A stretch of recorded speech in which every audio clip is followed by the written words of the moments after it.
Hey, it's Don. It's Sunday. It's time for another What Sold on eBay video. Again, I've just picked out some random items from one of our stores. We have two anchor stores currently with around 40,000 items active and constantly listing more. But we're going to go over to the screen and we're going to show you some of what we sold. Okay, so the first thing today, now I had another video about miniature books and books in general, and this is one of the miniature books that I get all the time. I just sold 2 copies of this. You'll see them both, totally different auctions. And again, these little miniature books I paid a couple, like 50 cents for, if I'm not mistaken.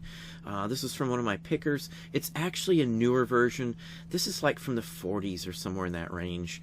But they always sell David Cook Bibles. There's the little Bible, there's the little scripture, there's all kinds of these little books. And I talk about them because they do sell and you do find them, as I said, mostly newer and mostly religion. But again, big movers, 1850. Again, 50 cents or $1 at the very most I would have had into these. We've had them in our possession for a little while. They just went up and then they're gone. So I've talked about comic books. Now, a lot of people don't mess with like the Richie Rich and the comic, the cartoonish ones like this. But I do pay attention. Any of these early like 60s versions that are #1 issues, this is a giant #1, they do very well, even if it's Richie Rich. And I just threw a couple together, and I got 20 bucks out of these. I got $1 into each of these, so I've got $2 into it. I've got maybe $2 in listing fees and my fees, so I'm going to get almost, like 15 bucks or so back on this. They're paying shipping, so I'm really out nothing on this. It's a big, quick, easy mover, 15-buck profit. And I listed a ton of these all at once, and we sell, a couple bunches of comic books every single week. So literally, that's how they sell. Now I've talked about buttons, and again I had like 7 of the same button right here. We got $5 out of this one. I got $5 or more out of every one of these. They're all gone.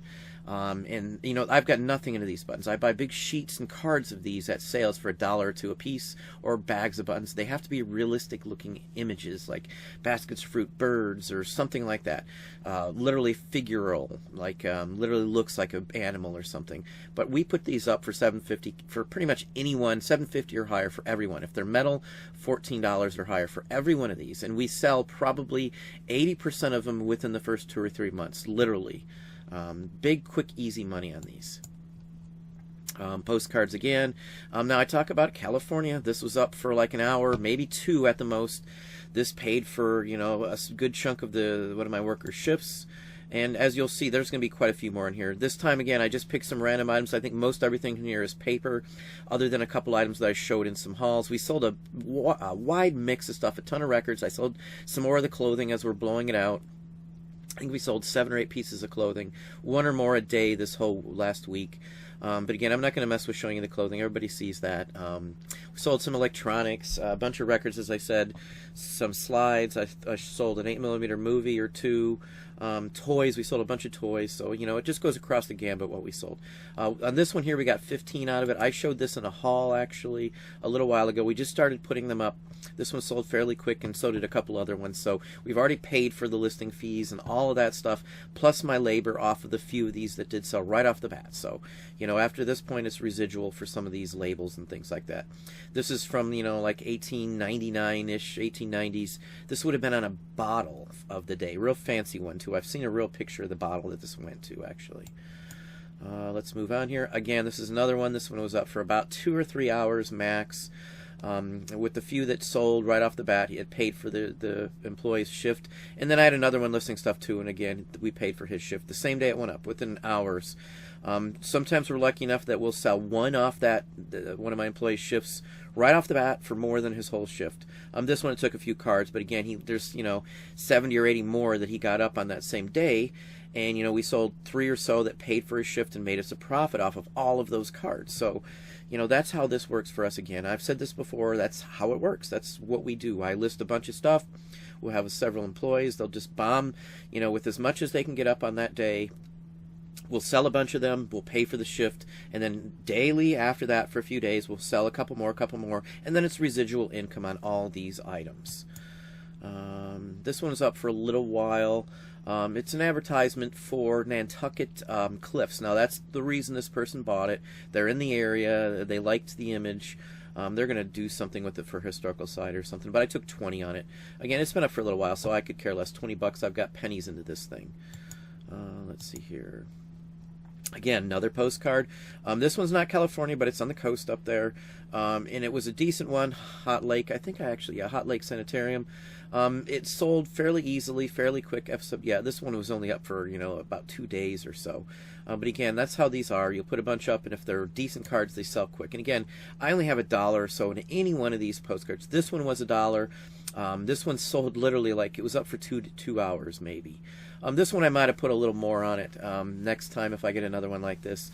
But none of the mission ones from California sell very well. But this one actually had an 1890 date on it, which doesn't correspond with what's on the back, which is the odd part. But either way, it sold well. Poorly even stamped. That vertical stamping should have been all the way over to the left-hand edge, and even the back stamp is crooked if you notice too. But anyway, actually this one, maybe I got less than that. Yeah, there's this one might have been one of the 50 centers I got. I got a bunch the other day at a estate sale for 50 cents a card, and I think this was one of them.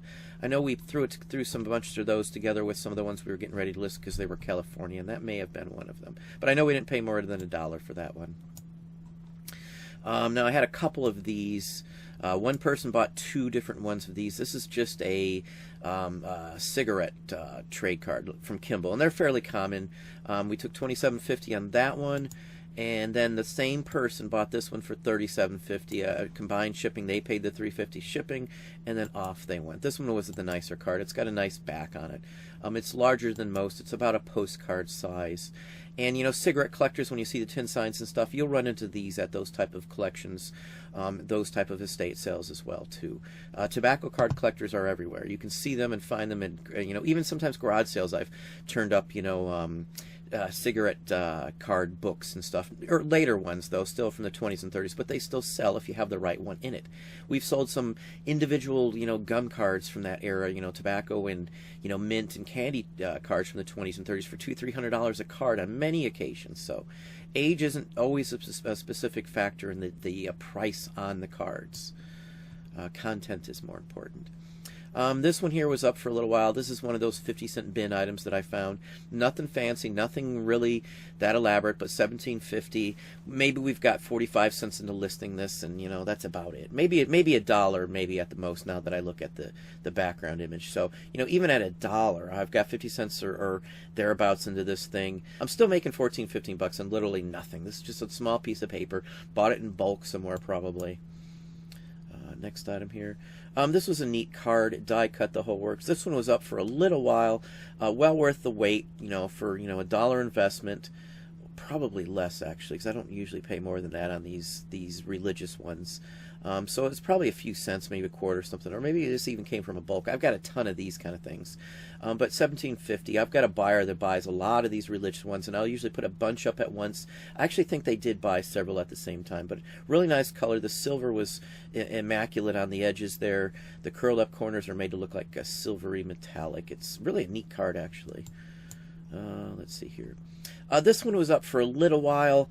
I went back and forth on this one with the person. I just ended up taking 30. It's nondescript. The gentleman's argument was that I just put Jackson, Michigan, based on where the maker was. You can see it's embossed there on the very right next to the 777. I've looked into this. That same card number does show up in an accident, but I can't 100% verify it. And again, this is $1 card or less. So I took the 30 bucks on it and just went from there. So, no big deal for me.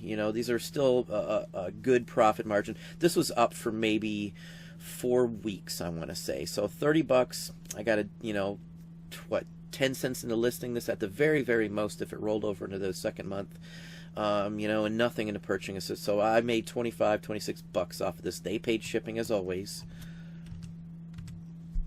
This one here, this one's actually trimmed at the top.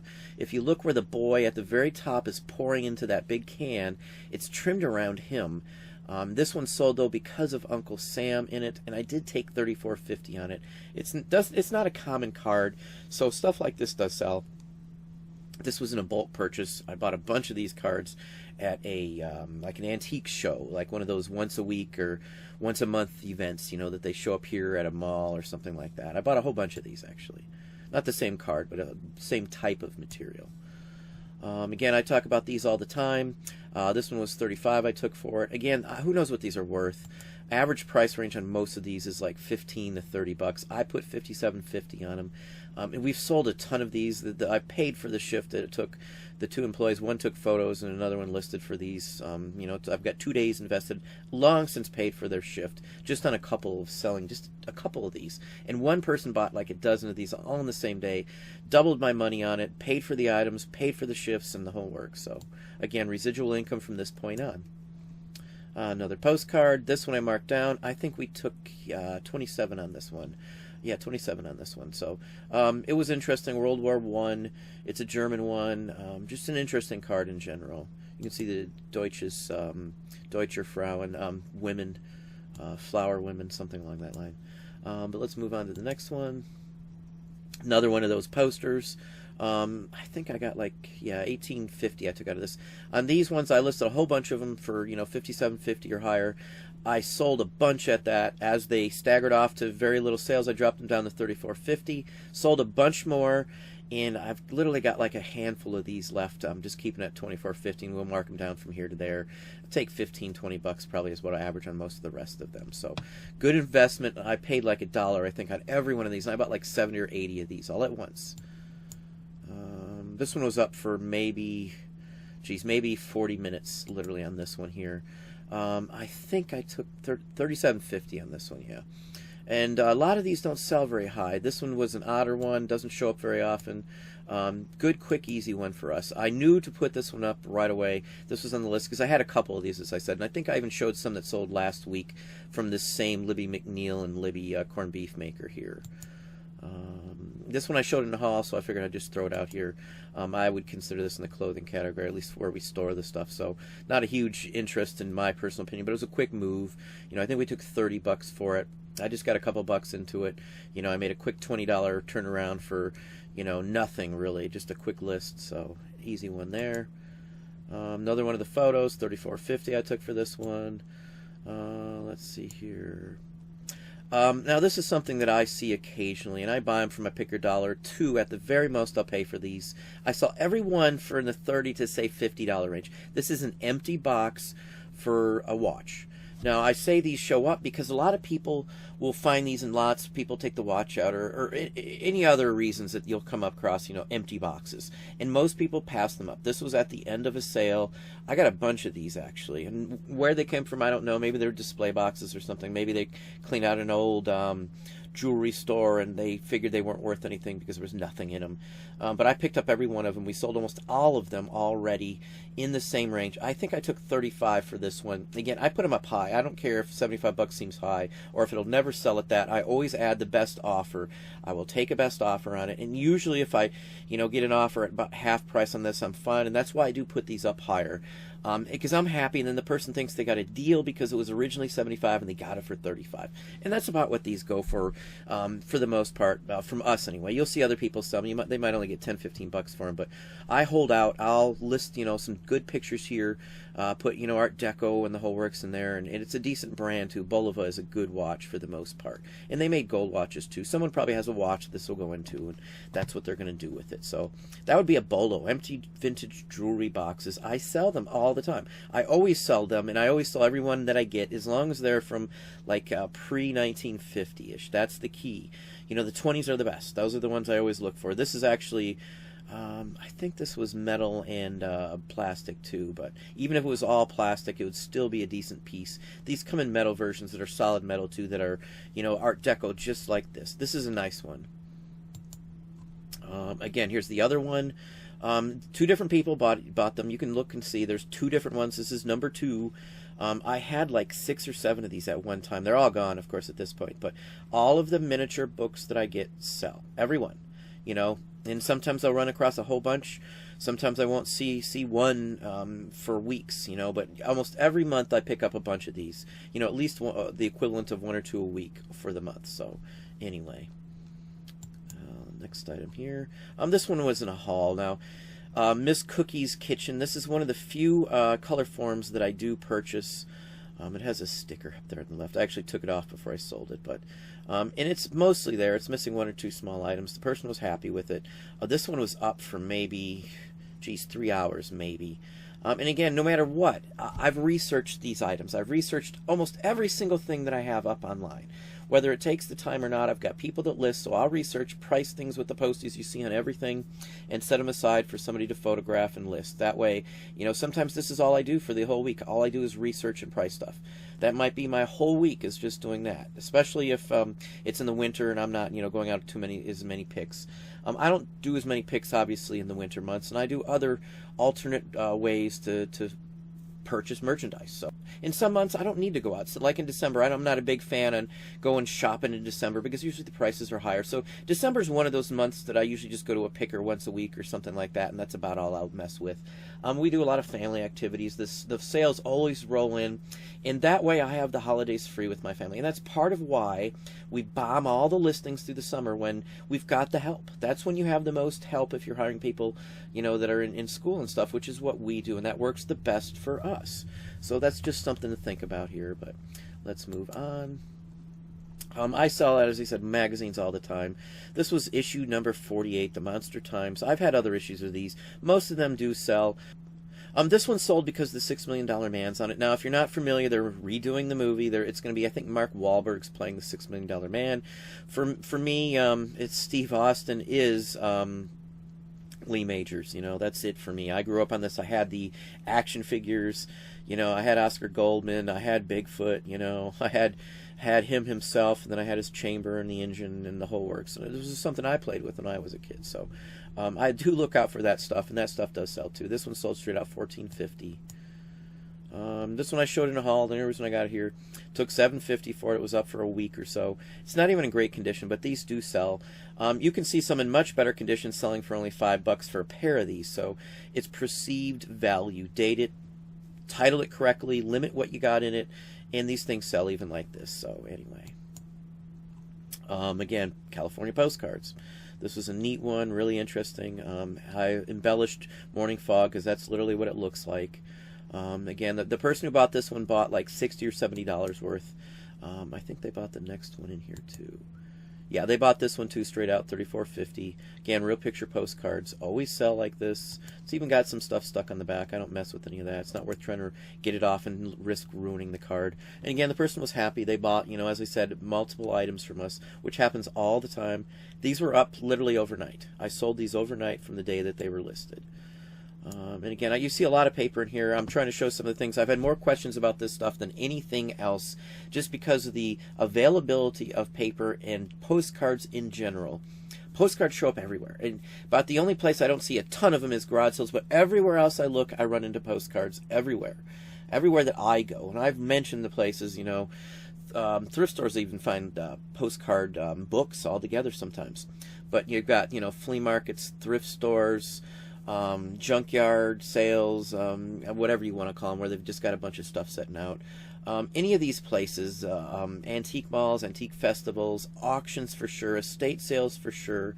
But here's another one. People talk about portraits. The ones that sell the best are like movie stars and things like that. $24.50 on this one. I sold a bunch of these this week to the same person. I think the average price was about $16 a piece. And again, I put them up higher than they usually go for. Some of them always sell for the price I put them on them. Even if none of the cards that are identical to this ever sold for anywhere near that, I still do that, and I still sell them like that. Again, this is based on perceived value. If you saw a bunch of these sell at a buy it now for $10, don't put $10 on it. Put higher on it, because just because they sold it at a buy it now for $10 doesn't mean you couldn't get $24 or $30 for that same card. That's a misconception when you're researching these. Pay attention to that. A lot of people won't tell you that. They'll tell you, look, this one sold for $40, put $40 on it, you're going to sell it. That's not how this works. Put a little higher on it. It's perceived value. I have a huge account.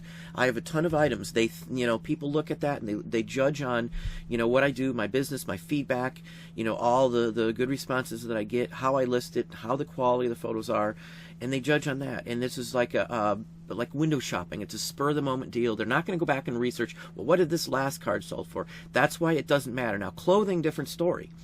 The typical seller out there, most of you folks probably do a lot of clothing. and you can't go over a certain price in clothing. No one's going to do it because there's so many people selling that exact same item. That's not the case with what I sell. 90, maybe even 95% of what I sell, I can set the price. You know, I can set it higher than the other folks that have it because maybe they're not a paper dealer. Maybe they only got a couple of paper items, and the people take that into account when they're looking at these. So for us, I don't worry about what the last one sold for. It's more important what I think I can get out of it. Perceived value. Let's see here. This is just a little piece of paper, like a sticker, actually, on this one here. And I had a whole bunch of these. $27.50 on this one. I don't even remember I had this one. I put up a bunch of shoe advertisements the other day. And I've got 6 or 8 of these, or had 6 or 8 of these. I think I'm down to 3 or 4. An average price is around $20. Again, this one went for $27.50, my asking price. Wasn't up a whole long time. Have 30 cents or so into listing this. So, you know, and pennies in the purchasing. So that's why I say, that's why it's not important if I've got a huge back stock of, you know, a couple 100,000 pieces of paper to list, because I buy it in bulk. You can buy a huge, like a suitcase full of 1,000 pieces of paper at an auction or a estate sale for like 20 to $100 sometimes. You know, that's nothing. I've bought boxes of stuff for $5 a box, with each box containing hundreds and hundreds of items that were worth a good amount of money because people don't think this kind of stuff is worth anything. So again, this is the market that I preach to be in. Paper is the #1 area that we sell anything in paper, you know, and it doesn't matter really what it is. We've figured out a way to sell pretty much anything that we can get in paper in one way or another, whether it's in a lot, whether it's individual, whether it means we have to word it differently in the title, whether it means we limit it, whether it means we sell it in a category that most people would never think of putting a specific item in. This could literally have went in the antique shoe section or vintage clothing, and I could have still sold it. Now, I've tried it there too. I'm not going to give you every little aspect of my business here, but there are many ways to move these around in different categories, even the paper items, in categories you would never think about listing them in. Just because eBay suggests it does not mean that's the best section. And if everybody else lists it in one section, that doesn't mean it's still, again, the best section. You may have better luck listing some of these paper items in an obscure section because you will be the only one there, and you will stand out like a storm if you do that. So I'm not going to give you all the hints, as I said, maybe in some future videos, but if you pay attention and you play around with these, you're going to figure that out on your own as well too. Everything about what we do and what you need to be doing, if this is the way you want to run and you're sick of the clothing and the fact that clothing is just not selling like it used to because too many people are doing it, play around with some of this stuff, play around with the titles, play around with the categories. That's what we did. It took us some time to do it. It took us, you know, a couple years to get the swing of, you know, where what goes where and all the little aspects of any individual item. You know, and I'm very good on pricing these and getting these out there in a reasonable way. So, again, I do also have a Facebook page, The Auction Professor, on Facebook, and we constantly, somebody's posting items for me to, you know, help them identify and things like that. Haven't been stumped yet, so, you know, I'm very good on this. I've done, you know, collectibles probably more than anybody you see on eBay in depth, and that's all we do are small. So if it's small, you need some help on it, feel free to join my Facebook group, The Auction Professor, and we'll do what we can. You know, so you have that out there. Next one here. Now this one here, I had a couple of these. Didn't think much of them at first. They were in a little bag lot. They came with some green stamps. Now I looked into this here. The person who bought this, his last name is Schaefer. It was a great-great-grandfather or something of theirs. They actually asked if I'd put up the other ones to buy too. I took $34.50 on this one. He made a lower offer, and then I come back at $34.50 and just took it right then and there. It's just a little piece of paper. You can see it's only almost 2 inches across. This is like a token, like a metal token. This is a paper token, and you'd run into these. As I said, picked up several of these, and I'll probably get about that same price for each one of these, $34.50. Any of these bread tokens, milk tokens that are paper, this is 1870s, 80s, somewhere in that range. Anything that says good for, like this, even on a piece of paper or a coin, is usually worth selling. They're usually $10 or higher for any one of these. You know, it's literally a token, a trade token is what you could call it. Even though it's paper, it's still a trade token. So again, that's a good item here. But this is just in the last week, as you see here. I just picked some random items. We sold some items into the hundreds of dollars.